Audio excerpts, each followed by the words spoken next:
I think, should we start? Yes, sir, I was just waiting for you. So, Okay. Should we start, sir? Yeah, I think so.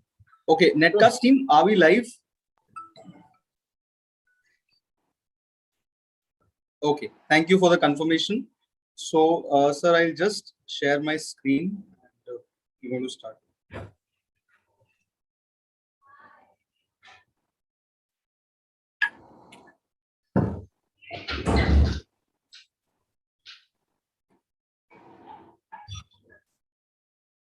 Okay, Dr. Anand, sir.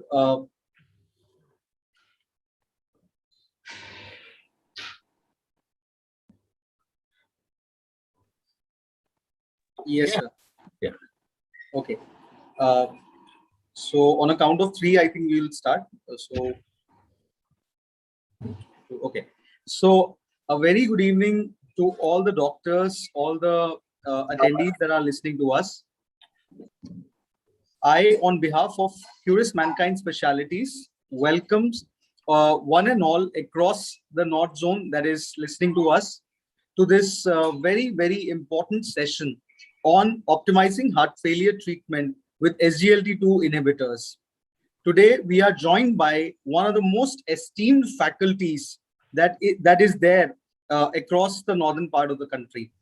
I welcome Dr. Anand Kumar Pandey, Director and Senior Consultant Cardiology, Dharamshila Hospital, Delhi. I welcome Dr. Anshul Agarwal, who's a MBBS MD DM Endocrinology from Jhansi, Dr. Abhishek Goyal, who's an MD Medicine DM Nephrology from Kashipur, and Dr. Nitin Agarwal, DM Cardiologist, Director in Cardiology Head from Muradabad. I just would want to take 1 or 2 minutes to introduce our faculty, our moderator, Dr. Anand Kumar Pandey. He's a director and senior consultant cardiology at the Dharamshila Narayan Super Speciality Hospital in Delhi. Sir is an MD DM with FACC, FESI, FESC, FICC, and fellowship of CAI. He is a director and senior consultant, interventional cardiology, Dharamshila Narayan Super Speciality Hospital. He's also the president of the Nidan Foundation, corporate advisor of REPL. Sir has started invasive cath labs across the northern part of the country, including labs at Allahabad, Haldwani, Faridabad, and Aligarh.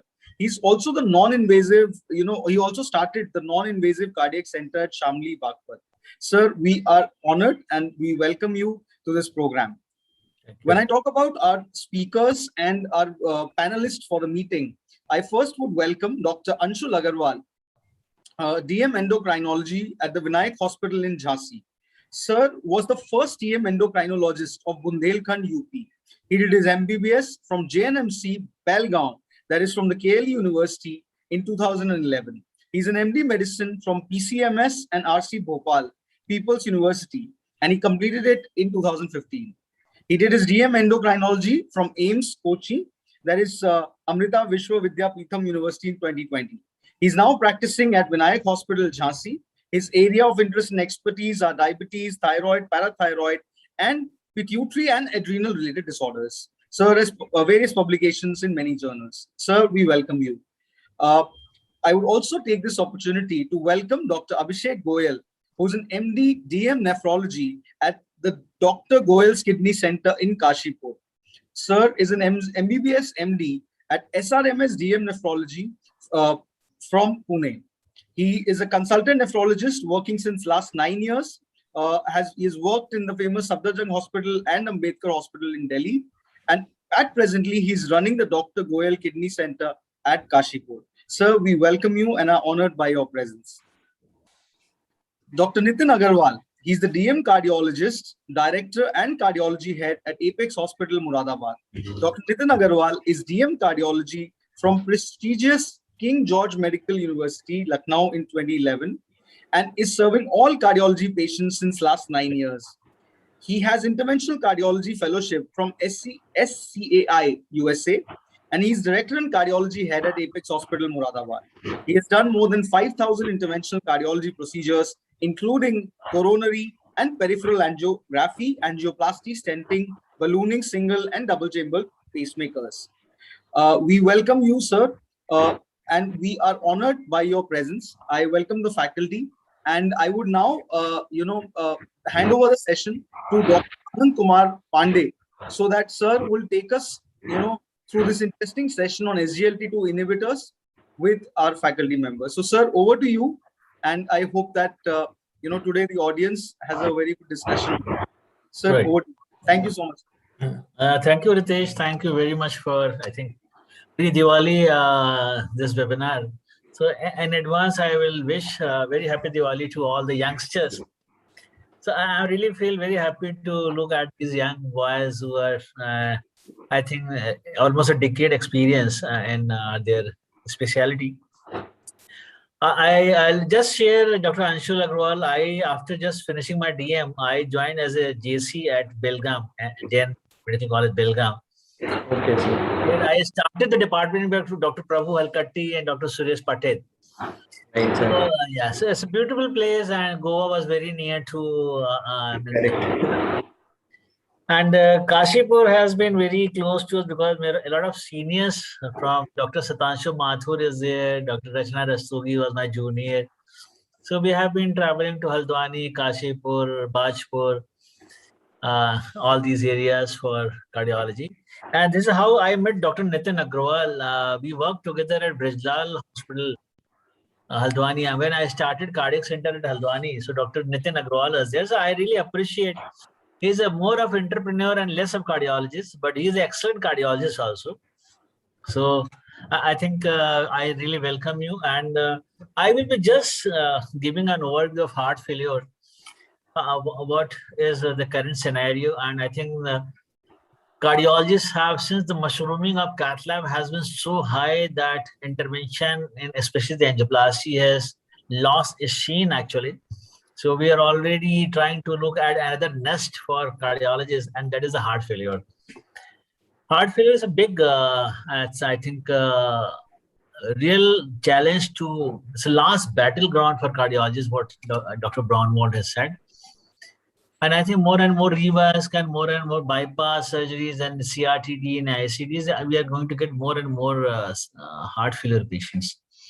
And when we say heart failure, then by default, the kidneys are the target, then diabetes is a very important segment in that. So it's a basically multidisciplinary approach where a cardiologist, nephrologist, and endocrinologist, they work very closely in a very close-knit group to have a very good outcome, final outcome. So this is the idea behind this webinar, so that I can get views of our Dr. Abhishek and Dr. Anshul Agrawal about what is their point of view and how they are managing their patients at their center. So without taking much time, let me go through some brief slides. Mayank, can you share the slides, initial slides? Hello, Ritesh? Yes, sir.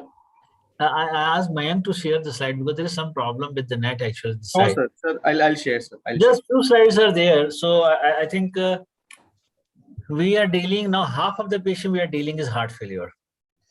And heart failure is one segment where, if I remember my MD and DM days in 95, 96, we had very limited treatment.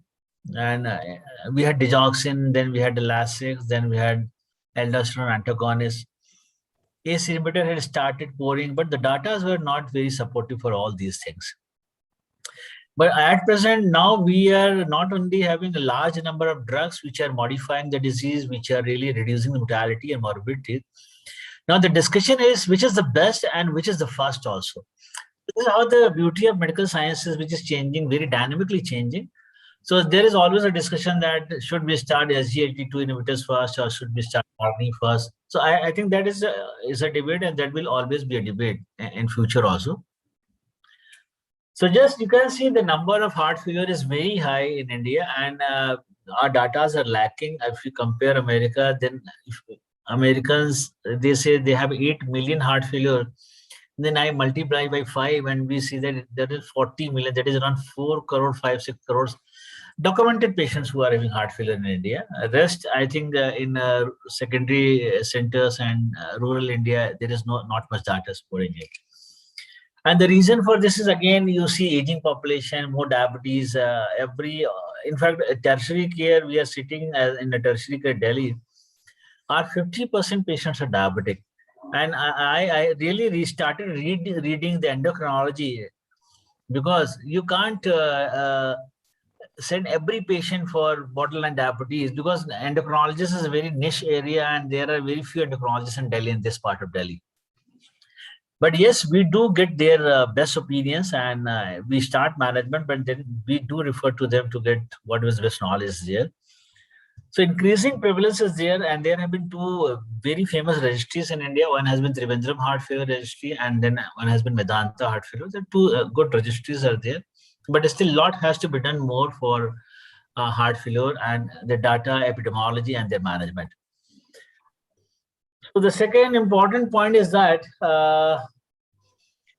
the most important in managing the heart failure is a repeat re-hospitalization, because every hospitalization brings down the quality of life and really increases the mortality by 3 to 5 times. So the idea of good clinician is to prevent heart failure and to prevent repeat hospitalization. So that is what is the idea of having a tailored made and guideline directed medical therapist, where we must give the patient the best possible treatment. And I broadly classify my hyper heart failure patients into two subgroup, that is with diabetes and without diabetes.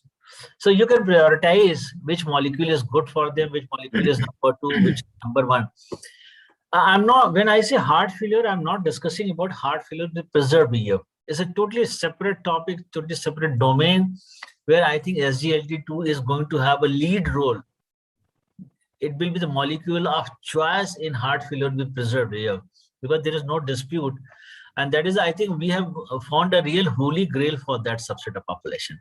When it comes to HFrEF, then I think there is still a debate goes on, should we start ARNI, should we start and dapagliflozin or any SGLT2, which is your confidence. Because the diabetes itself increases the mortality and brings down survival by almost 2 years than those who are non-diabetic. So good management of diabetes is very important in these patients. Then there have been some newer classification like mid-range ejection fraction, then preserved EF, then less than 40%. So this all is a clinical scenario where we have to use our wisdom and common sense to treat those patients. But I treat my all patients who are having less than 40% EF as HFrEF, and those who are borderline between 40 to 50, I treat them as HFrEF rather than preserved EF patients. And those who have more than 50% EF, I take them as heart failure with preserved EF. So I think with this, I would like to go to our endocrinologist friend, I think Dr. Abhishek. Yeah, Anshul, sir. Sorry, Dr. Anshul. Yes. I'm so sorry. So, Dr. Anshul, when we talk of diabetes and this classification, how do you position SGLT2 inhibitors and different anti-diabetic drugs? Yeah, correct, sir. If we specifically answer first for the SGLT2 inhibitor, we generally follow American Diabetic Association guidelines, and recently ADA 2021 guidelines have been published in December and presented in December and has been published in January 2021, and they suggest metformin as a first line agent along with a lifestyle modification. So metformin is still considered as a first line agent.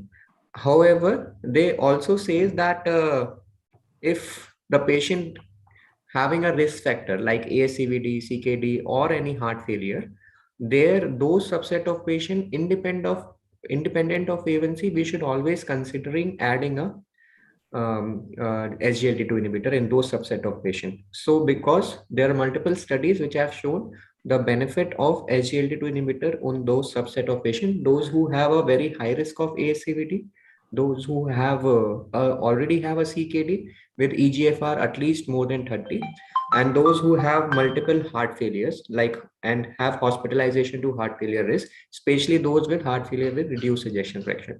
So those subset of patient will get benefit of SGLT2 as most. So those patient independent of A1C, we should always consider adding SGLT2 inhibitor Other subset of patients are those patients who have diabetes and metabolic syndrome. In those scenarios where they have lot of weight and we don't want them to increase their weight, and mainly the weight loss is the criteria for them, those patients we give the SGLT2 inhibitor, as in other therapies like sulfonylureas and pioglitazone, which have shown that there might be increase in the weight with those cases because of the increase in the insulin secretion, as in case with sulfonylurea. So those patients we can try to avoid these drugs and try to give them a benefit of SGLT2 inhibitor. And another group of patient where ADA also suggests where there is a risk of hypoglycemia, as an elderly patient, CKD, CLD, those patients where we want to minimize the hypoglycemia, long-acting sulfonylureas have been shown to cause very profound hypoglycemia. So those patients we can also avoid giving sulfonylurea, we can still give them a SGLT2 inhibitor. So this is where we can place SGLT2 inhibitor in all the subset of diabetic patients. And specifically what AD and every guideline is suggesting, especially the patient who have ASCVD, heart failure or CKD, those are the patients which are the most benefited with this drug and must be given this drug. So ADA guideline 2021 has been focused also, where similar thing has been told, as I have told. Dr. Anshul, just as a clinician, I want to know, Correct. is there any chance or any indication where you would like to start directly SGLT2 inhibitor and not metformin? Or metformin is a core drug, over and above you have to do SGLT2? Yes, sir. So this is again a very gray area, and even if you see ADA guideline, they are still suggesting metformin as a first line where a diabetic patient is there. However, other guidelines like American Association of Clinical Endocrinology, they have actually included SGLT2 or GLP-1 as a first line instead of metformin. So they suggest that especially those patients who have very high risk of heart failure, those who have high risk of ASCVD, those are the patients where we can always consider adding a SGLT2 inhibitor instead of metformin first. Indeed, that is independent of A1C. So this graph is again suggesting those patients, this chart, type 2 diabetes who are drug naive, and those are the patients where we can always consider adding a SGLT2 inhibitor first, and if A1C is still out of control, then we can consider as a second line, we can consider adding a metformin. So this is what American Association of Clinical Endocrinology guidelines are recommending. So this also we can follow in our clinical scenario. So mainly those patients who are with CAD or heart failure, we can consider. And in fact, multiple trials of SGLT2 have shown, even in the CKD and CAD, those who were even non-diabetic were shown to have benefit with this drug. So this obviously this drug benefit is independent of the glycemic control which this drug is given.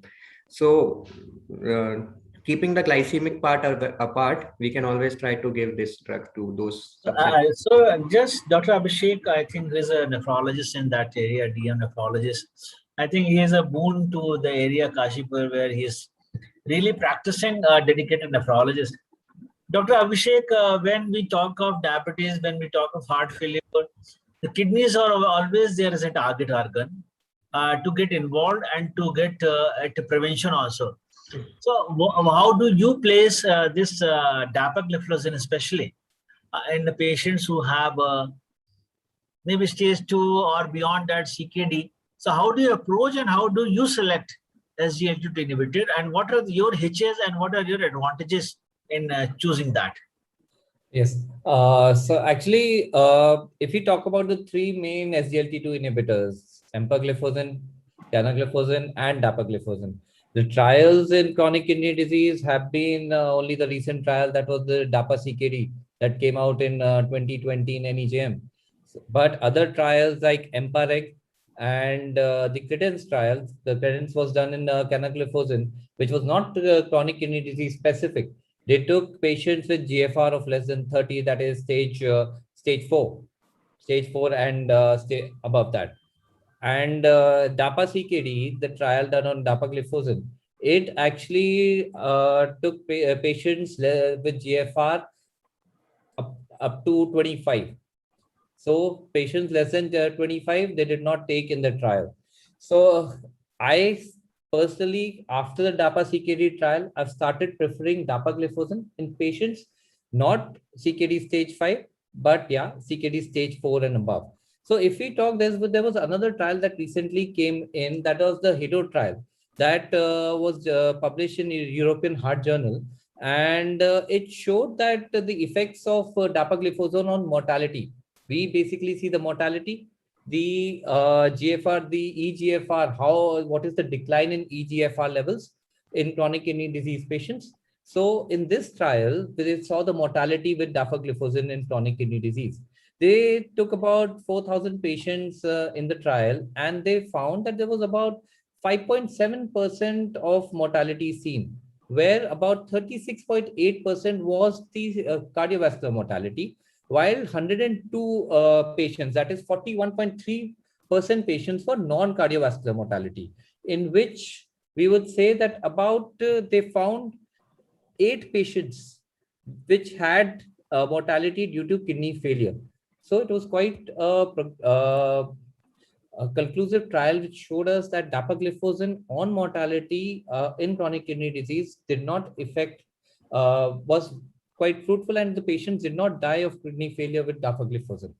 There was another trial that was published in Lancet, which shows the consistent effect of dapagliflozin in CKD, the etiology, depending on the etiology. What they took in it was the diabetic nephropathy, glomerulonephritis, the other non-conclusive causes which do not have, and ischemic or hypertensive chronic kidney disease.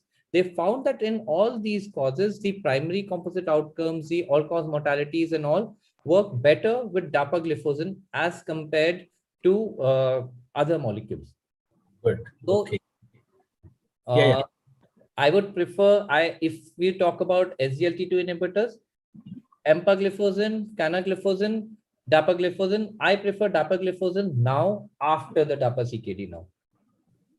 So that's very clear. I think even as a cardiologist, we don't know which is the best SGLT2. So the idea was to organize such meetings. I'll go to Dr. Nitin Agrawal, who is a cardiologist, and I think in the same age group as you, young super specialist. Dr. Nitin Agrawal, can you hear me? Hello? Hello Dr. Nitin? Hello Yeah. आवाज आ रही है Yes. How are you? Good evening here. How are you?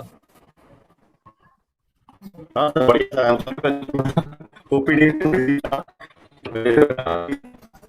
Hello. या मेरी So, video Nitin, I'll just ask you, because I keep seeing your complex angioplasty videos, and I can really imagine what kind of quality work you are doing at your center. So I would like to congratulate you for your real dynamic decisions taken by you in cath lab. So when we treat heart failure, especially, then how do you think that DAPA versus ARNI, how do you choose which to be started first, which should be started as number 2? Are there any compelling indications for these things, or is your clinical, this wisdom which takes you for going to these decisions?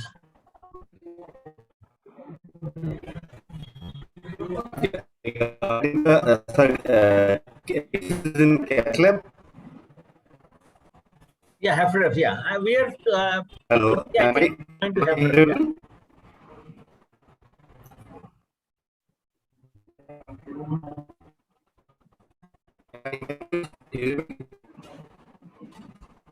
hello Yeah.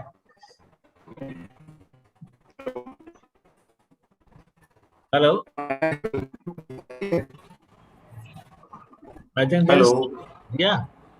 Yes, Dr. Nathan. आवाज आ रही है Yes, we can hear you. I think sir has logged out. Dr. Pandey, sir has logged out. I think some network issues there. Okay. He has logged back again. Sir has logged in again. Okay. Dr. Nathan?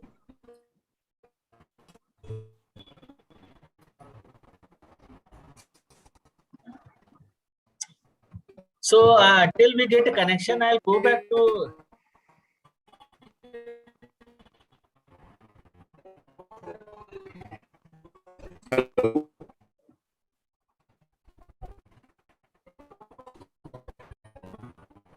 I think there is some net connection issue with Dr. Nathan.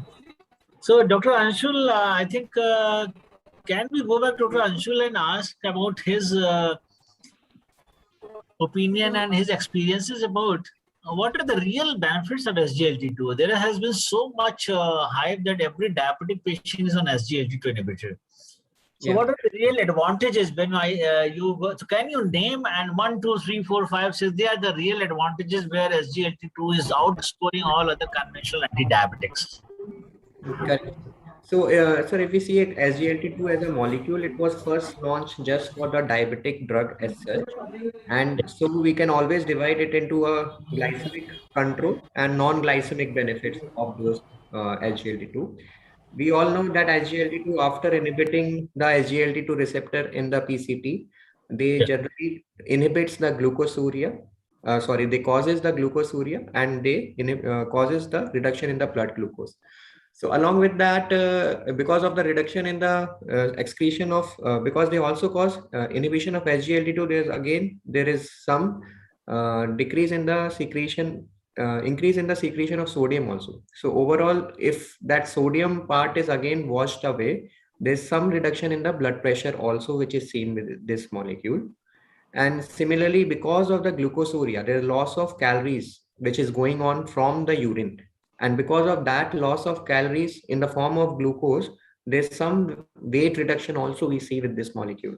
And that is in the range of around 2 to 3 kg clinically. But what trials have suggested that it is around in the range of 3 to 5 kg. But in general, we generally see it's generally not more than 2 to 3 kgs with this molecule. So overall, with the advantage of reduction in weight loss, we also see that there's much reduction in insulin resistance as well, though it is just an indirect improvement with this molecule.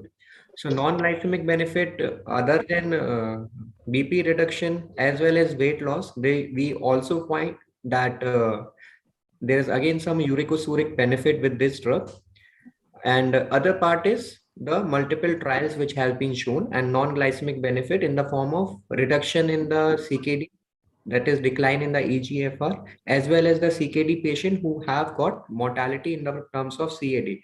So CAD deaths have also come down in those CKD patients. And similarly, and that again is independent, has been shown of independent of the glycemic control. So it's not only because of the reduction of these deaths, it's not because of the glycemic control, but it also acts mainly at the in inhibiting the tubuloglomerular feedback which happens in the kidney, and hence reducing the intraglomerular hypertension in those parts. And hence it also reduces the decline in the EGFR, has been shown to reduce the decline in the EGFR. And another non-glycemic benefit is again in that heart field, that is cardiac field, and that is what we have seen in multiple trials with all these drugs like ENA, EMPA, as well as DAPA, that there is reduction in the CAD in the patients with even with those who have very high risk factor for CAD, or even those who have developed CAD. So those patients will get benefit the most.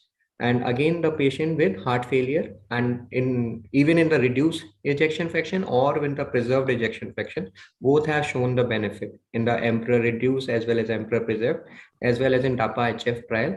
Multiple trials have shown that benefit in the heart failure also. So these are mainly the thing which have been benefited, useful with this drug. Dr. Anshul, just one thing, I like when we see ganagliflozin, and then definitely there is some advantage they say with the kidneys.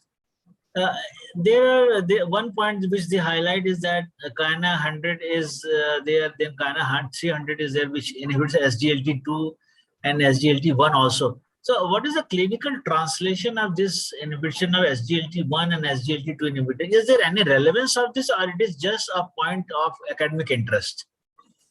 No, sir. Actually, SGLT2, SGLT1 combination, if we can give without if we see go back in time, there were multiple SGLT1 inhibitor which have come into the market, and those were actually causing diarrhea because SGLT1 is present mainly in the intestine, and if you inhibit that action, it will cause multiple loose watery diarrhea. But some drugs like Cana and now even the sotagliflozin is in the pipeline, Yeah, which yeah. has multiple action, SGLT1 and SGLT2, and they have actually shown a better result if we combine the action of SGLT1 and SGLT2 in trials also, in terms of glycemic control also, as well as weight reduction. They have shown a little upper edge as compared to SGLT2 inhibition alone. So combining SGLT1 and 2 might be added advantage with those drugs. Right. So, Dr. Abhishek, I'll just come to you as a nephrologist. As you said that there are trials have been there which have used these molecules with EGFR as low as 30 or even 25, you said. But then which are the patients in your practice as a nephrologist where you will not start SGLT2 inhibitors? Or you can say they may be harming your patients, so not to start those. So what I usually do is that if the patient has a GFR of 45 or greater, so to improve the glycemic control, I usually start them with 5 milligram of dapagliflozin. If I am starting with dapagliflozin, I usually start them with 5 milligram of dapagliflozin, and I increase the dose to 10 milligram if they require an additional glycemic control. And if the GFR is between 25 to 45, 5 to 10 milligram orally once a day can be given to those patients anyway. If the GFR is less than 25, then I become a little cautious. In some patients where I do not have an option, I need to reduce the risk of EGFR decline, or I feel that this my patient might not go into ESKD with dapagliflozin, or he has hypertensive heart failure. Then in those patients, sometimes the GFR less than 25, I do start him with dapagliflozin 5 milligram, maximum 10. But most of the cases, I do avoid starting any of the SGLT2 at all in GFR less than 25. Canagliflozin and empagliflozin are anyway not started with less than 25. Only the molecule that I have started now is dapagliflozin. And on dialysis, I do not give the patients any of the SGLT2 inhibitors. Right. So one thing just want to know, I mean, do we need to monitor regular KFTs in these patients who have been a borderline EGFR where we have started? Because there is always a volume, those patients, the volume, they need a very good U volume actually, because we want to have to avoid UTI and all that. Yes. So do we need to monitor some this KFT on a routine basis, or it is as usual, which has been the protocol management? So I usually follow the protocol management. My protocol says is that patients with CKD stage 4, stage 5, I monitor their KFTs or the GFR monthly. And patients CKD stage 2, stage 3, I usually monitor it 2 or 3 monthly. So that is what that is the protocol I follow with these patients as well. But patients who I feel that I have started initially on a SGLT2 inhibitors with a higher dose, that is 10 milligram of dapagliflozin, then those patients, in the beginning, I do see their EGFR levels after 2 weeks. For initially 2 weeks, for about 2 to 3 weeks, and then monthly. Thank you. Is Dr. Nitin logged in, or he's not there? Sir, he's not there. As of now, sir is not. We're trying to get him. Yeah. Okay, so anyway, so what I'll do is, if he's not logged in, then I will cover my slides of heart failure, 5-6 slides at the end of the discussion. So I'll go back to again Dr. Anshul Agrawal for I think his take about diabetes. And Dr. Anshul, what are the hitches? What are the safety points which you would like to tell people before starting SGLT2 inhibitors, or you can say the red flag signs where you will be little more cautious, little more preventive in starting this molecule. Yes, sir. So SGLT2 inhibitor as generally EGFR less than 30, we try to avoid starting those patients in generally because multiple guidelines have not used in that EGFR less than 30.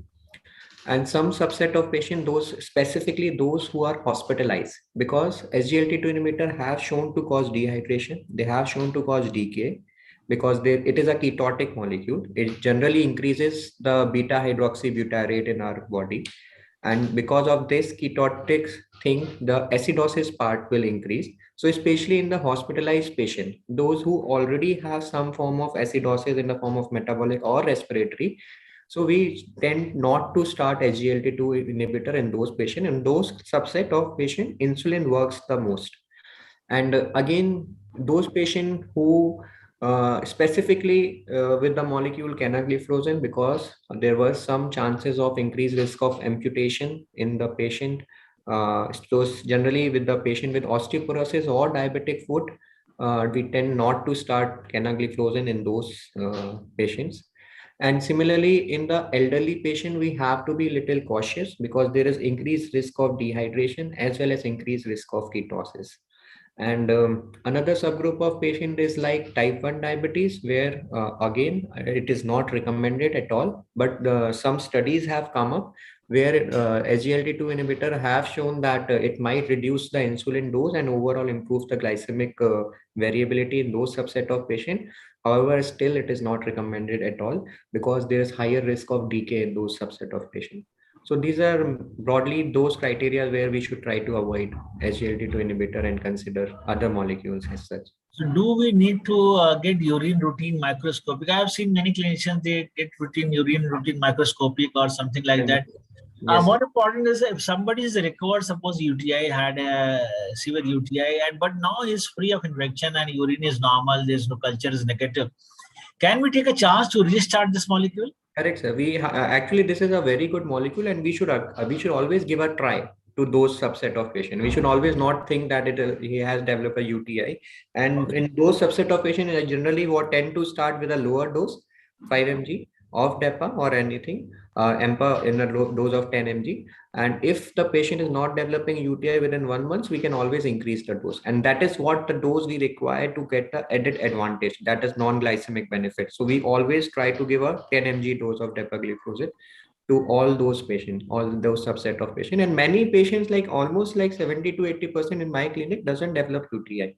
And it's if they also develop, we can always discontinue this drug, treat UTI, and again restart also. This is what we can do, and we should not give them, we should always give them the benefit of this molecule. Only thing is the mycotic infection part, which might increase, and those patients we try to avoid dapagliflozin, who are developing a recurrent melanocytitis or mycotic infections. So Dr. Anshu, correct me if I'm wrong. Yes, sir. As far as cardiologist, I know that if I have to use DAPA as a heart failure, the dose is 10 milligram, because the role of DAPA in 5 milligram is not the recommended dose in heart failure with reduced EF. Contrary, if we have to treat diabetes, then yes, we can start from 5 and we can jack up to 10 milligrams. I think, am I right in this Yes, perspective? Yes, so that is because actually all the trials which have been done, as in DEPA-HF, DEPA-CKD, all the trials have been done with the 10 milligram molecule only. Okay. They have not done with the 5 milligram. So we don't know whether 5 milligram will work in those scenario or not. So as in now, we have to give a 10 milligram dose only to give that added advantage. And for glycemic control, always we can give a 5 milligram. But this drug, again, as an endocrinologist, we are not using as a glycemic control drug. We are using as an added advantage to reduce the complication. So I tend always to start with the 10 milligram. I never use 5 milligram only. Dr. Abhishek, so stage 3 and stage 4, we know, I mean, once the patient goes into dialysis, we surrender. We hand over to nephrologists. And luckily, we have very good nephrologists in our setup. Is there any indication for renal protection? As a cardiologist, I always get urine for microabdomen because I think that is the first sign of endothelial dysfunction. Right, sir. And I treat them as a CAD equivalent. If a patient has urine for microglobulin positive, Right, sir. my treatment intensification is very high. I treat them with all primary preventive measures. So how do you think the role of dapagliflozin in renal protection? We should not treat a patient. We should treat patient once they have a CKD, but how to avoid developing CKD with this molecule? So usually if the patient has good urine output, now we first check his urine albumin creatinine ratio. That is the UACR. Most of the Right. studies started doing that. We just do not check the urine albumin spot samples, which are not recommended also at the moment. So what we've seen with SGLT2 inhibitors is that they have shown to reduce albuminuria in these patients. They have also had obviously decrease the HbA1c, decrease weight, which are again helpful for the kidneys. Obesity is one cause of kidney failure. Then they've been shown that it reduces. Some studies have shown that pro-inflammatory or pro-fibrotic pathways are reduced. So because of that, again, chronic kidney disease progression can be reduced. The increased oxygenation is there. The decreased endothelial dysfunction and decreased artificial stiffness has been shown, which again helps the renal arteries. So it reduces the intraglomerular pressure due to the tuberoglomerular feedback. It preserves the intravascular volume and reduces volume overload, which again is quite helpful in my patients. These are the renal protective pathways that we've seen there with SGLT2 inhibitors. So we've also seen that there's studies that have shown there was a recent study again in the American Society of Nephrology journal by Chetro et al., where they've shown that in stage 2 and 3 CKD, initially there was an acute drop in GFR when dapagliflozin was started. While as the patient was on the drug for about 36 months, the drop actually improved the GFR levels compared to placebo. And the same was seen in cases of stage 4 CKD. While with albuminuria, there was again another trial there was a presentation done in ERA EDTA 2021, where there was a greater reduction in albuminuria with dapagliflozin than with placebo. So about 42.9% reduction was seen with dapagliflozin over 36 months as compared to 19.2% reduction with placebo. And the same albuminuria, when checking the UACR levels, was seen in that they showed that the patients who are diabetic, because if we see DAPA-CKD has taken both the diabetic and non-diabetic patients with GFR between about 25 and 25 to 75 basically. And so this trial showed that the patients who are diabetic, their albuminuria reduced 46.6% with dapagliflozin, while with placebo it was only 17.7%.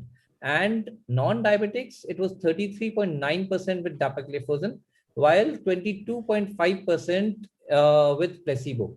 So the main cause of progression of chronic kidney disease, patients becoming overt diabetic nephropathic, the albuminuria. If we can reduce the albuminuria in the beginning, the patients, the progression of chronic kidney disease can be reduced and we can delay the progression as far as possible. So I feel this molecule as such, if it is reducing the albuminuria, it is quite helpful that way for chronic kidney disease patients. Thank you very much. So I think I will just show a few slides about cardiac perspective. So I'll just briefly give an overview that both SGLT2 inhibitors have been shown either with addition or alone over and above what ARNI has been doing to heart failure. If you see this, the dapagliflozin was similarly efficacious and safe in patients who were and who were not taking ARNI in the DAPA heart failure trials. So idea is that all those who need this molecule should be given to prevent the primary outcome, to prevent all-cause death, to prevent hospitalization for heart failure and cardiovascular mortality. So I think everything it is going to save. So we must give. So how to select that? So I have broadly classified my patients into those who are heart failure segment. One is heart failure with reduced EF and one is heart failure with preserved EF. So in preserved EF, I think as far as my knowledge is concerned and my experience, I don't use RNA in patient with normal EF or preserved EF. But yes, I think this is the molecule of choice, especially if the patient is diabetic. But now there are enough trials, whether the patient is diabetic or not, we should use SGLT2 inhibitor. Next slide, can you go to? So again, you can see the effect of empagliflozin on hard endpoints is in Emperor reduced trial. Whether the patient had been on neprilysin inhibitors or not, empagliflozin has given advantage over and above with or without this RNA. So I think it's a real molecule which is going to change the treatment of heart failure in 2021. Next slide. So how to decide? So I'll just summarize. The patient should be on beta blocker. Patient should be on MRA antagonist. Patient should be on ARNI. And patient should be on SGLT2 inhibitor. Sometimes in patient with heart failure with reduced EF, there's a little challenge of volume because on one hand, we restrict the volume intake, on the other hand, we need a good urine output. So the decision making is again using the wisdom of clinician and then deciding the molecule. But as far as me as a cardiologist is concerned, I always choose ARNI as the first molecule for those who are non-diabetic with heart failure with reduced EF. So beta blocker, ARNI, MRA antagonist, if they are class 1, class 2, I just stop. If they're still class 2 and beyond, I add SGLT2 inhibitors. Yeah, if patient is diabetic also with reduced EF, then I may choose SGLT2 inhibitor over ARNI in order of priority. So this is again is going to be huge debate in I think all the trials which is coming in. Next slide. So it's very interesting. A lot of people, in fact, many pharma company, their representative, they asked me, sir, that DAPA has been in class 1A, and it's a very good drug. I think this after a long time we got an anti-diabetic, which is as strong as metformin in their reaching the goals and then reducing the hard endpoint. And getting such a fast class 1 indication, it's very rare for any drug to get class 1 indication. And when we see class 1B, so there's a little catch here actually, I can say, because there is no reason when ACE inhibitors and ARBs have been class 1A and ARNI is better than ACE inhibitors and ARBs in paradigm heart failure trial, it should not be class 1A. The only reason is that this has multiple trials because the number of SGLT2 inhibitors have been dapagliflozin, then CANA, then EMPA. So number of trials are so much with this molecule that by definition it has come into class 1A because the paradigm is the only trial, and I think there will be no further trial in proving ARNI as a good molecule. So that is the only difference between two. Otherwise, they are, you can see, are strong armamentarium in treating heart failure patients. So we have to use the clinical wisdom. But the beauty is that patient should be on all molecules. Patient should be on beta blocker, patient should be on ARNI, patient should be on MRA antagonist, and patient should be on SGLT2. If diabetes, then add before. If non-diabetic, then you can add later on. So this is how I decide my practice. With this, I think I will say thanks to Dr. Anshul, Dr. Abhishek, and I'm sorry that Dr. Nitin could not connect.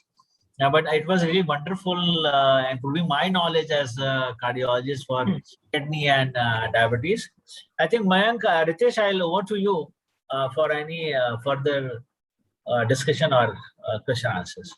Thank you. First of all, sir, I'd like to just thank every one of you. I think Dr. Anand Pandey, Dr. Anshul Agarwal, and Dr. Abhishek. I think the talk was actually, I was enjoying the talk so much. I had a couple of questions in my head, what to ask you all. So, sir, from the audience side, we have had a couple of questions. Sir, should we ask them? Yeah. So, I think the first question, I think I was expecting this question. It came in very, very early. I think it was answered during the session, but it has been asked by Dr. Dheeraj Rawat. Can SGLT2 inhibitors be given to non-diabetic patients for heart failure? I think that is, I think, sir, you touched upon this, in detail, that yes, it can be given. So, sir, any thoughts on that? Anything you want to? There is no confusion. We must give. Right. Especially those who are overweight. I have seen it's a really boon for them. Those who are obese and those who are not getting their sugar control, they're high risk for heart failure. As Dr. Anshul and Dr. Abhishek highlighted, metabolic syndrome is a big segment. I think it is a real molecule for these patients. I think Dr. Anshul may add little more light or throw more clarity about this. Yeah. So, sir, diabetic patient, we all know that it is this thing, but non-diabetic, actually, that is very a gray area, and we can actually consider some subset of patients, specifically heart failure as well as CKD, where multiple trials have shown improvement. So those subset of patient we can give SGLT2 inhibitor, but other subset of patient who are non-diabetic, we tend to avoid SGLT2 inhibitor. Right. Sir, one question we get from I think during our discussions also with doctors and physicians is that hypoglycemia is a concern for them. A lot of doctors who want to use it in non-diabetic patients, they are concerned about hypoglycemia. So how do you convince them? What should be the discussion with that, in that point, like hypoglycemia with SGLT2 inhibitors? So if I answer this question, SGLT2 inhibitor, actually, this is a molecule which doesn't cause hypoglycemia as such, because it always depends upon the renal threshold for glucose excretion, and non-diabetic patient already that glucose molecule is not high, so they are not actually inhibiting that SGLT2 molecule in such scenarios that glucose action will not come, and they will not cause glucosuria in those subset of patient. Their benefit in non-diabetic patient is not through glucosuria, but it is through another perspective which Dr. Abhishek has highlighted, that there are multiple pathways, other pathways, and that has non-glycemic improvement with SGLT2 inhibitor. One is inhibiting intraglomerular hypertension by inhibiting tubuloglomerular feedback. There is another reducing the arterial stiffness. There is reduction in endothelial function. Similarly, there is some reduction in BP, volume depletion. So all these pathway overall have shown to improve the CKD part, and that is not per se because of the glycemic control. So even in a non-diabetic patient, it is not causing hypoglycemia, and has been shown in studies also that there is no increased risk of hypoglycemia. Only thing is the diabetic patient, when given SGLT2 inhibitor on top of some drugs like sulfonylureas and insulin, we have to reduce the insulin dose, or we have to reduce the insulin dose by 10%, because they tend to reduce the insulin resistance also by causing weight loss. So those time we have to reduce, and that time they can cause hypoglycemia as indirect mechanism and not by a direct mechanism. So I think that's absolutely clear. Sir, you were saying something, Dr. Anand, sir? Yeah, I think he has given a wonderful answer here. This is what I am going to learn from them. Because initially I know I had hesitation to write SGLT2, but now we are very tuned to it and mentally very comfortable writing these molecules. Right. So another question has come in. Dr. Naresh wants to know that if you use SGLT2 inhibitors for a long time, like long term you're using, what should be the cautions that you should be aware of? Like what should be in the head of a physician, that what he should be cautious about? So that is the question that has come. I think already Dr. Anshul has discussed about UTI and mycotic infections. So they should, I think as a clinician, we always inform any burning in urine, or you're feeling, some irritation at the genital area or some redness and all that, you just keep a watch. I never say if this is going to happen, otherwise it will happen. So we have to just give positive reference that please note these things, and the moment you have, you can come to your doctor back. Yes, sir. I think that question they want also to know about the long-term complication of SGLT2 inhibitor if it is there. So actually, all these trials have been done for 5 to 7 years, and that is very long-term, and there have not been shown any much long-term complication. It's quite a very safe drug. and has shown to increase only UTI or mycotic infection. So some precautions which we always try to give is those patients with osteoporosis, where it has shown in some trials that it might cause fractures, increased risk of fractures as well as amputation. We might tend not to give through long term. So those only subset of patient where we should avoid. Otherwise, it's a very safe molecule and can be given as a long term molecule and has shown to have multiple long term benefits also. Right. Sir, one question is there for Dr. Abhishek. I think one person has asked very directly that should we prefer dapagliflozin in CKD patients? I think that's a very direct question, but like we wanted to know that do you feel that dapagliflozin scores over other SGLT2 inhibitors in CKD? Do we see that? I think if you'll ask me 100%, nothing is 100% safe in CKD. We Right. are still going by the trials. Trials are very initial trials. The first trial that came in, especially for kidney disease. So I would not say 100% yes that you should use it. Personally, I've used it in my clinical practice, and over the years that I have used, there've been a set of patients where the GFR, there was reduction in GFR, but on the whole the complications have been lesser. The CKD progression I have seen to it is lesser in those patients. So if you want to use, I would not say do not use. Obviously, in chronic kidney disease, monitor the GFR levels. If you see that there is a reduction in GFR and you do not have any other cause for it, you do not find any other acute cause, then you should look at the molecule and probably try and change the molecule and see whether the GFR improves or not. Right, right. So I think that summarizes, wonderfully, that the role of dapagliflozin in CKD. I think we should use it, but definitely there is a caution, that should be attached to it. Right.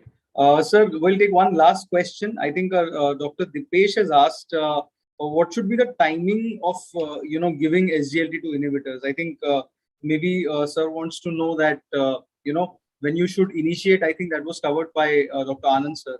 So I think, sir, we'll summarize it like, in cardiology perspective, diabetes and Yeah. when should we initiate it, right?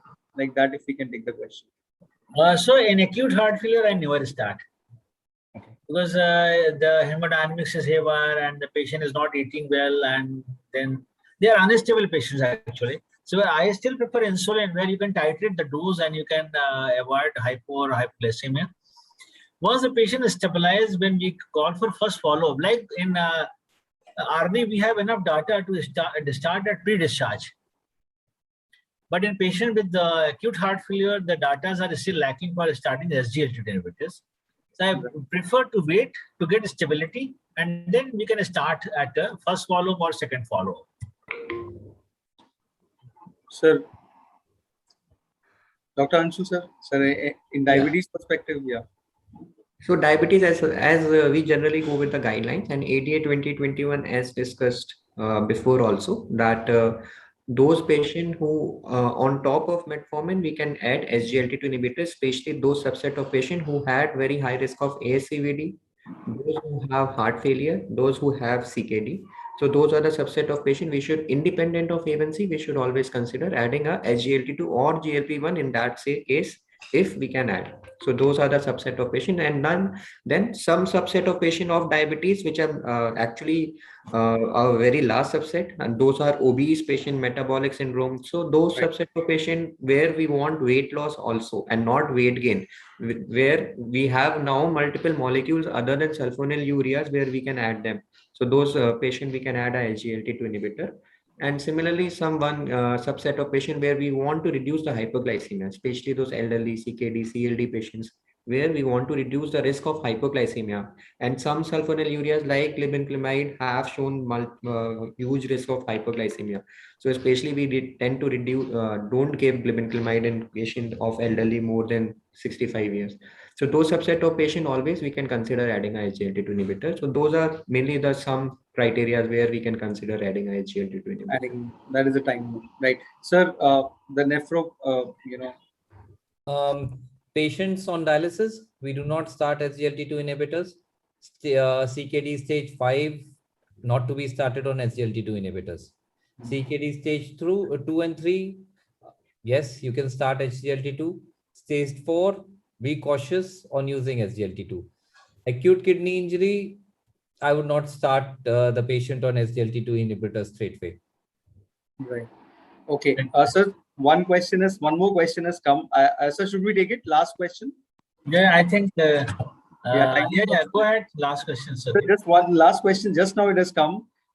Sir, it is regarding the fluid intake. Like the question from Dr. Mahesh Grover.